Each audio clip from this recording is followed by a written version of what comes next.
Hello, BookTube. I've got some book mail to show you today. I can't show you the best thing that came in the mail because I'm using it. I got a replacement tripod. I broke my $4 tripod, and so I got another one. I got another $4 tripod. This one looks a little different, but it's doing the job, which is great. It means I can now move the camera around with complete impunity, which is wonderful. And it means I get to retire Lord Ganesha, who was helping me out, as he does to all supplicants, by being the base for my camera. I get to dismiss him. Well, I'm not going to dismiss him completely because I rather like the idea. So I'm going to have him right here on the platform to keep me company. The first book I want to show you is not one that I opened today. I can't quite remember if I opened this on camera or not. I wanted to bring it to your attention just in case. This comes out in early April, and this is a new annotated edition of the Meditations of Marcus Aurelius. This is translated and annotated by Robin Waterfield, who a lot of you will know for doing great translations for Oxford World Classics. I don't remember if we saw this, so I wanted to make sure that you saw it, so you know that it's coming in April. You know, where you get the text and then you get ample annotation. Because some of you like annotated editions. I certainly love a good annotated edition. I don't know how good this one is. I haven't got to it yet, but some of you I know are such fans of Marcus Aurelius, such fans of this book, or maybe even this translator, that you're going to want to know this is coming. You probably might want to just auto buy it. So one way or another, I thought that'd be the first thing I'd show you. There's a new annotated edition of the Meditations of Marcus Aurelius coming up. Now we can do the rest of these things, starting with this thing. This first one here is tiny, absolutely tiny. Let's see what this is. It's a tiny little thing.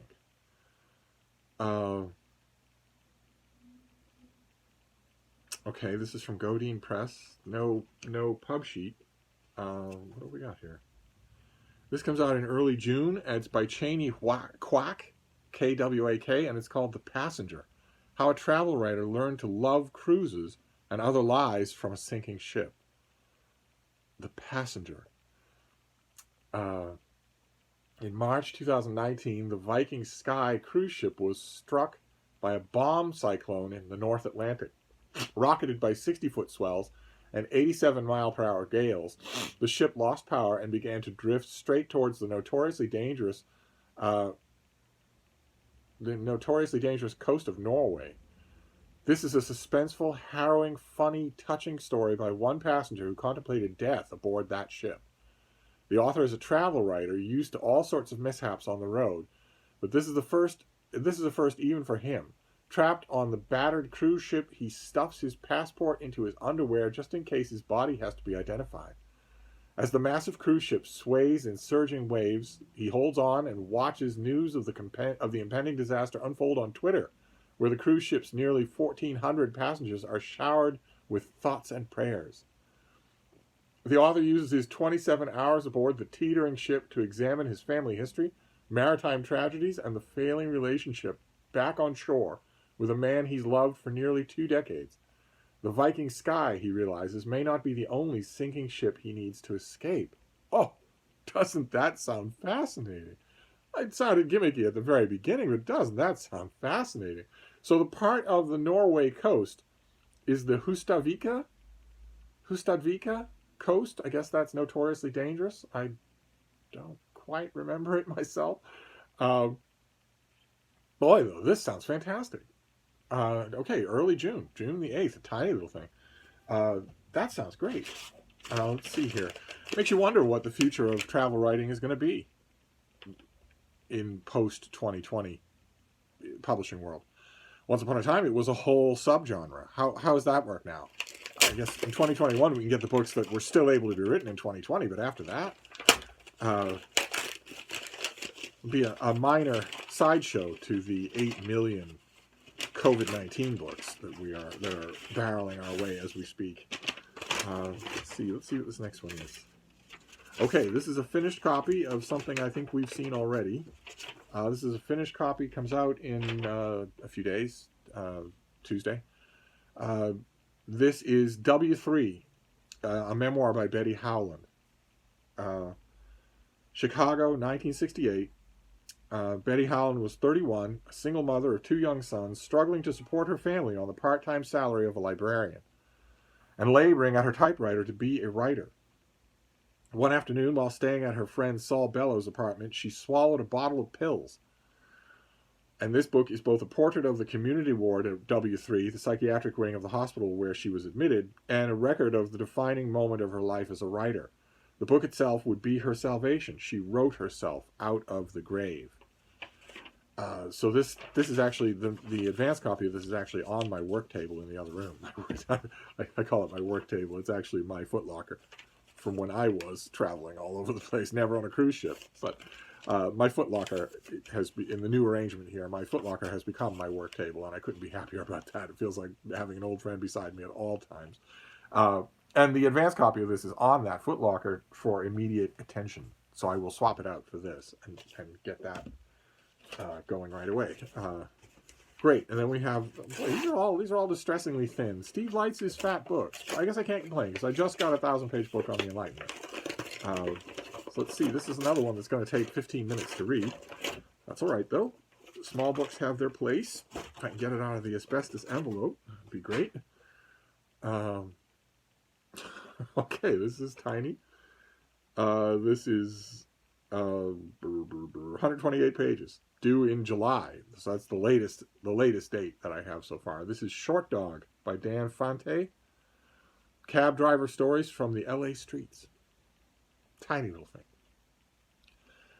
In the freewheeling, debaucherous tradition of Charles Bukowski, here are 8 taxi drivers' tales from the streets of low-life Los Angeles. And once again, these things are just messages in a bottle.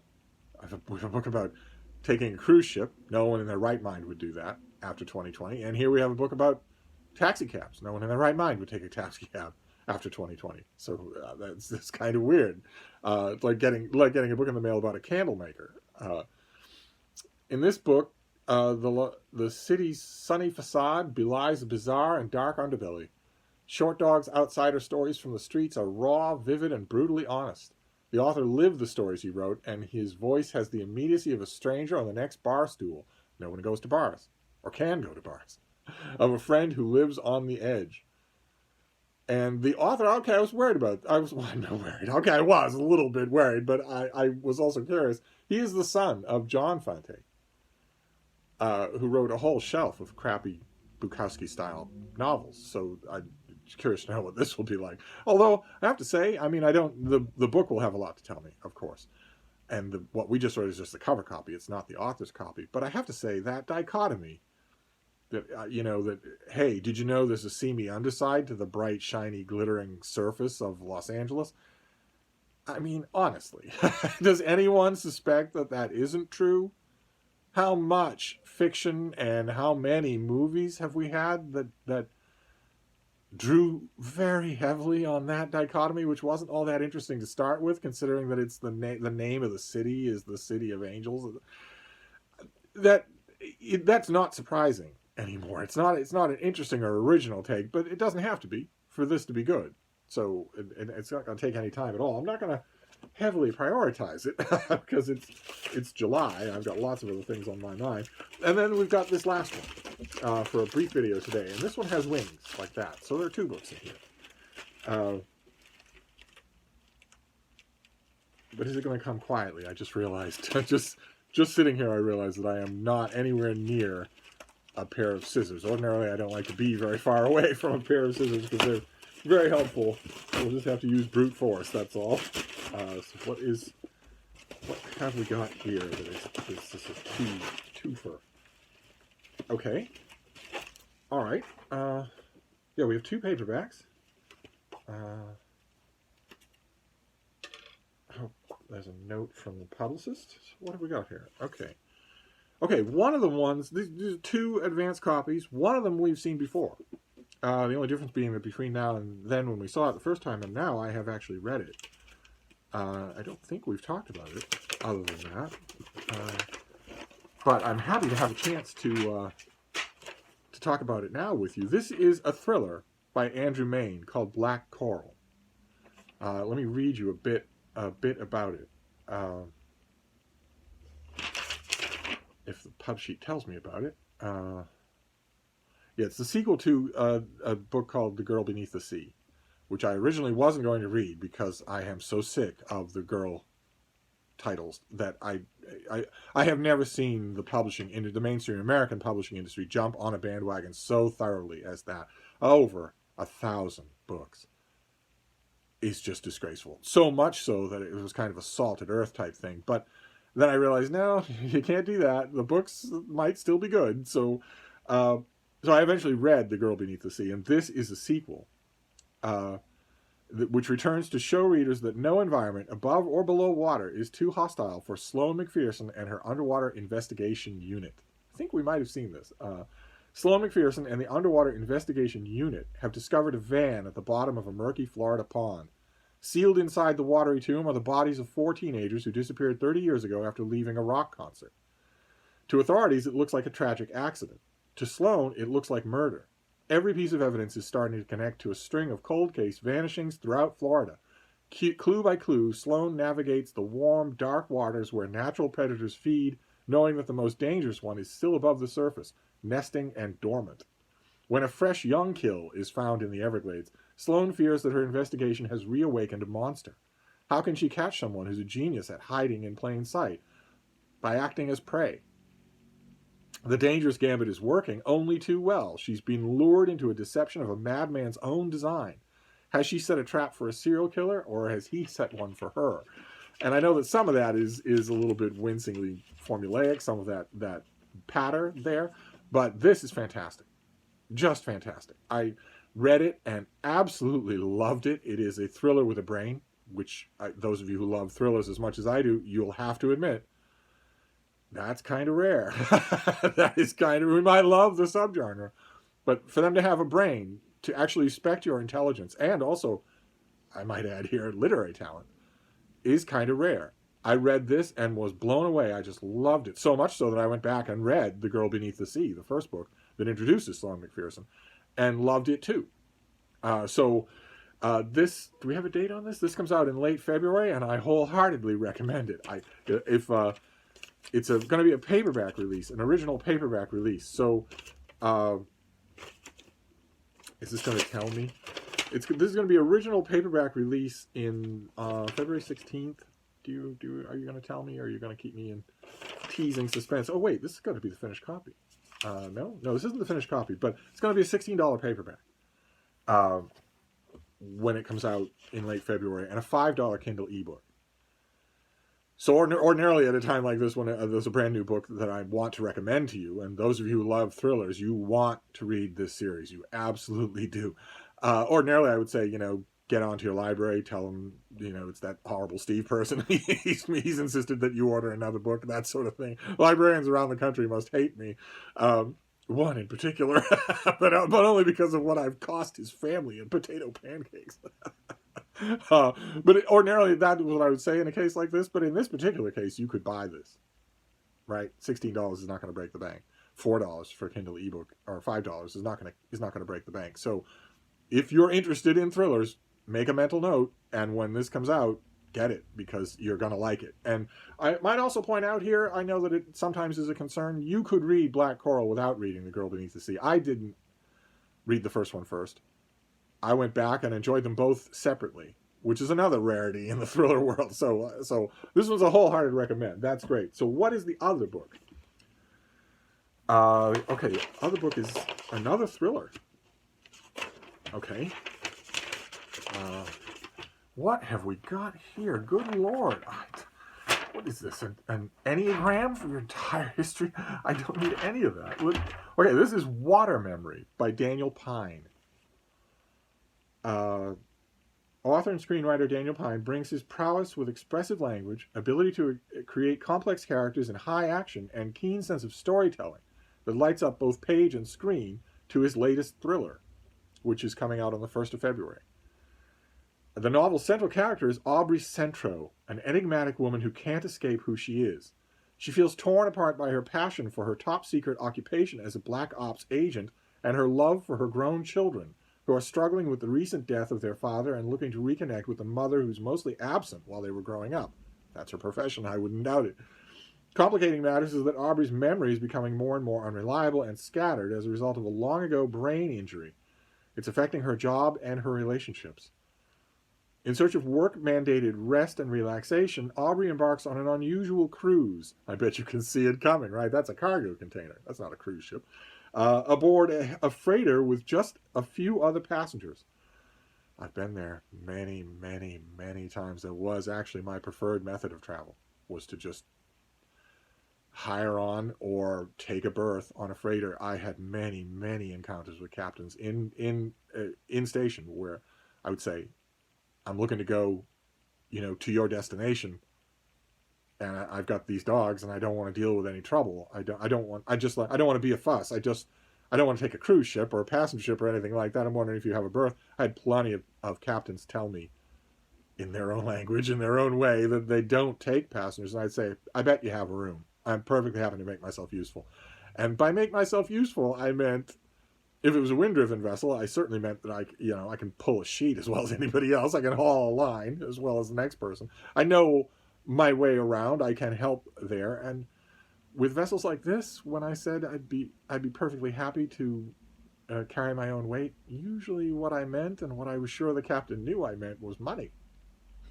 It was amazing how many perfectly serviceable berths could be found for me and my horde of unruly dogs for the right amount of money. So I did this many, many times.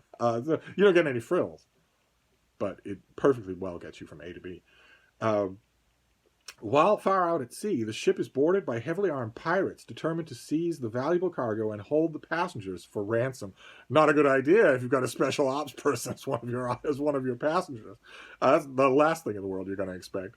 But these criminals didn't bargain for Aubrey Centro's special skills and talent set when they took the ship.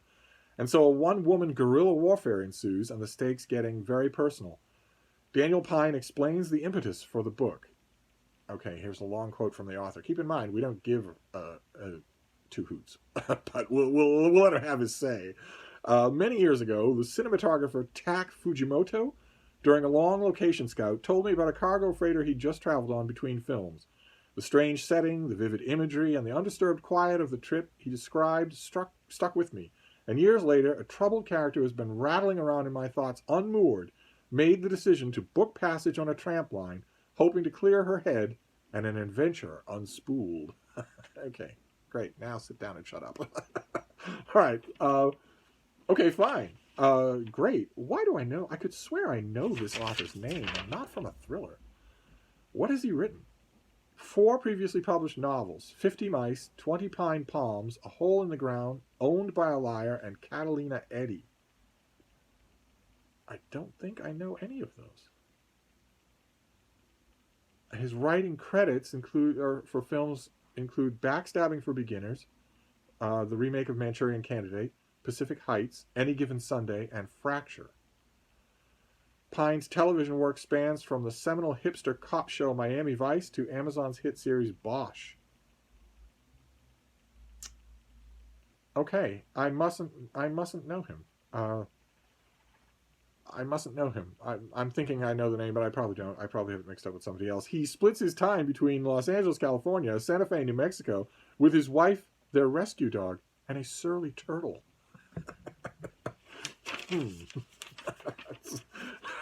Right, there's a story right there. Fantastic. Okay. Well, this is the date on this is February 1st, so I will read this today. But I want to point out that this is from the same publisher. Obviously, they came in the same package. These two are from the same publisher, Thomas and Mercer, which is the thriller arm of Amazon, if I remember correctly. And this is the way that associative reading goes. I'm sure that a version of it is true for you, as it's true for me. Thomas and Mercer blew me away with this. That predisposes me to like this book. I will rein that in. I won't let this book get away with anything, because I have readers that are my first obligation. My readers don't care if I had a great experience with some other Thomas and Mercer book, but nevertheless, part of that is justified because an editor had to buy these things. Some editor had to say, okay, I've read 50,000 titles in the last 2 months, and these are 2 that I want for February. If it's the same editor, well, then I might be in good hands. We shall see. either way, another Thomas and Mercer thriller I will definitely take on the chance that it'll be really good. Can't read enough good thrillers. So we have Water Memory by Daniel Pine. Rather nice cover design, I might point out. Then Black Coral by Andrew Mayne. An absolutely terrific opening to this book. And there's one particular character, not the main character, but another character in the book. You just don't know what he's going to do from one chapter to another. You don't even know how you're supposed to think about him from one chapter to another. I just love that. Absolutely love that. Then we have Short Dogs by Dan Fante, son of the crappy novelist John Fante, here writing cab stories.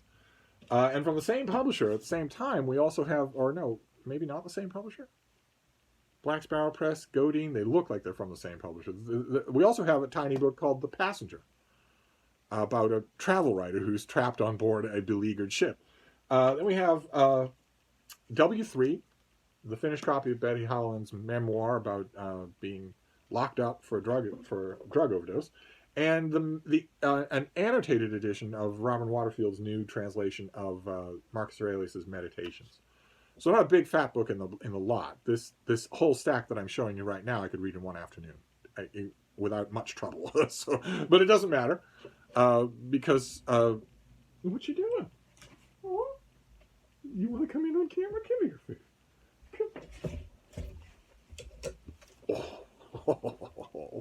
Oh, who are all those people? See, there's Lord Ganesha. Mm-hmm. He's an encounter with the divine. As long as he minds his manners, you won't yell at him. I don't want you to yell at him. Hi. What you doing?